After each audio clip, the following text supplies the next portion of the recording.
Hi hello ಎಲ್ಲರೂ ಹೇಗಿದ್ದೀರಾ? ಚೆನ್ನಾಗಿದ್ದೀರಾ ಅಂತ ಭಾವಿಸ್ತೀನಿ. ನಾನು ಸಹ ತುಂಬ ಚೆನ್ನಾಗಿದ್ದೀನಿ. ಈ ಒಂದು ತರಗತಿಯಲ್ಲಿ ನಾವು ಸ್ವಂತ ವಾಕ್ಯ ರಚನೆಯ ಬಗ್ಗೆ ತಿಳ್ಕೊಳ್ಳೋಣ. ಸ್ವಂತ ವಾಕ್ಯ ಮೊದಲನೇದಾಗಿ ಅಗ್ನಿ. ಅಗ್ನಿ ಅಂದರೆ ಬೆಂಕಿ. ನೀವು ಸಹ ನಿಮ್ಮದೇ ಆದ ಒಂದು ಪದಗಳಲ್ಲಿ ವಾಕ್ಯಗಳಲ್ಲಿ ಸ್ವಂತ ವಾಕ್ಯ ಬರಿಬೇಕು. ಇದೇ ಬರಿಬೇಕಂತ ಏನೂ ಇಲ್ಲ. ಸೊ ನೀವು ಆ ಒಂದು ಪದದ ಅರ್ಥವನ್ನು ತಿಳ್ಕೊಂಡ್ರೆ ನಿಮಗೆ ಈಸಿ ಆಗುತ್ತೆ ಬರೆಯೋಕ್ಕೆ. ಸೊ ಮೊದಲನೇದಾಗಿ ಅಗ್ನಿ, ಬೆಂಕಿ.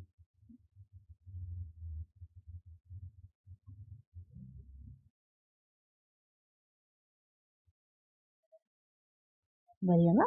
ಒಂದು ಚೂರು ಅಗ್ನಿಯಿಂದ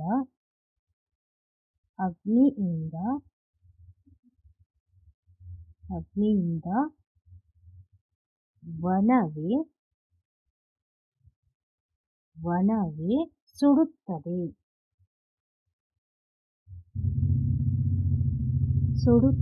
ಅಂದರೆ ಒಂದು ಸ್ವಲ್ಪ ಅಗ್ನಿ ಇದ್ರೆ, ಒಂಚೂರು ಬೆಂಕಿ ಹಾಕಿದ್ರೆ ಆ ಒಂದು ವನ ಕಾಡೇನಾಗುತ್ತೆ ಸುಟ್ಟು ಭಸ್ಮ ಆಗುತ್ತೆ.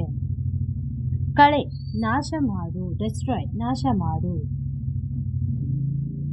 ತೋಟದಲ್ಲಿರುವ ಕಳೆಯನ್ನು ನಾನು ಕಿತ್ತು ಹಾಕುತ್ತೇನೆ. ತೋಟದಲ್ಲಿರುವ ಎರಡು ಮೀನಿಂಗ್ ಆಗುತ್ತೆ. ಒಂದು ಲಾಸ್ಟ್, ಇನ್ನೊಂದು ಕಳೆ ಅಂದರೆ ಡೆಸ್ಟ್ರಾಯ್ ಮಾಡೋದು. ತೋಟದಲ್ಲಿರುವ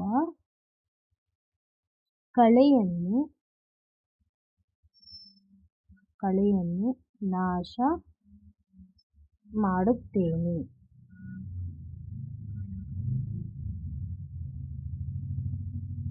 ನಂತರ ಹಿರಿಯರು ದೊಡ್ಡವರು. ನಾವು ಹಿರಿಯರಿಗೆ ಗೌರವವನ್ನು ನೀಡಬೇಕು. ನಾವು ಹಿರಿಯರಿಗೆ ಗೌರವವನ್ನು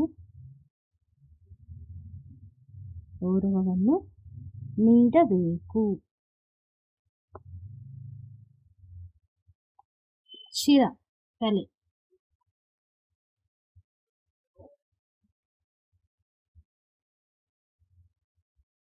ರಾವಣನ ಶಿರವನ್ನು ರಾಮಣನು ತೆಗೆದುಕೊಂಡನು. ರಾವಣನ ಶಿರವನ್ನು ರಾಮನು ತೆಗೆದುಕೊಂಡನು.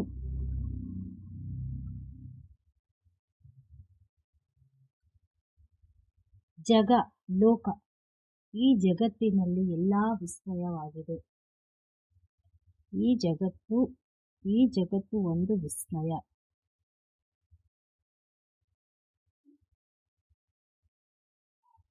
ವಿಸ್ಮಯವಾಗಿದೆ. ನಂತರ ಆಮಲಕ. ಅಂದರೆ ನೆಲ್ಲಿಕಾಯಿ. ನನಗೆ ಆಮಲಕದ ರುಚಿ ಎಂದರೆ ತುಂಬ ಇಷ್ಟ. ನನಗೆ ಆಮಲಕ ಎಂದರೆ ತುಂಬ ಇಷ್ಟ. ನನಗೆ ಆಮಲಕ ಹಣ್ಣು ಎಂದರೆ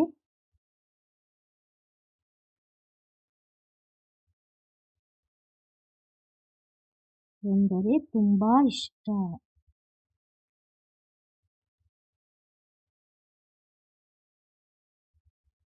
ಒಡ್ಡೊಲಗ, ರಾಜಸಭೆ. ಒಡ್ಡೊಲಗ ನಡೆಯುವಾಗ ರಾಜನು ಆ ಸಭೆಯಲ್ಲಿ ಇರುತ್ತಾನೆ. ಒಡ್ಡೊಲಗದ ಸಂದರ್ಭದಲ್ಲಿ ಒಡ್ಡೊಲಗದಲ್ಲಿ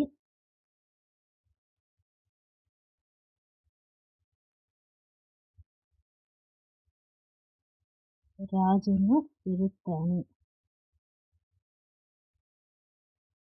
ಶೋಕ, ಅಳಲು. ಸತ್ತವರ ಮನೆಯಲ್ಲಿ ಶೋಕವಿರುತ್ತದೆ. ಸತ್ತವರ ಮನೆಯಲ್ಲಿ ಮನೆ ಶೋಕದಿಂದ ಕೂಡಿರುತ್ತದೆ.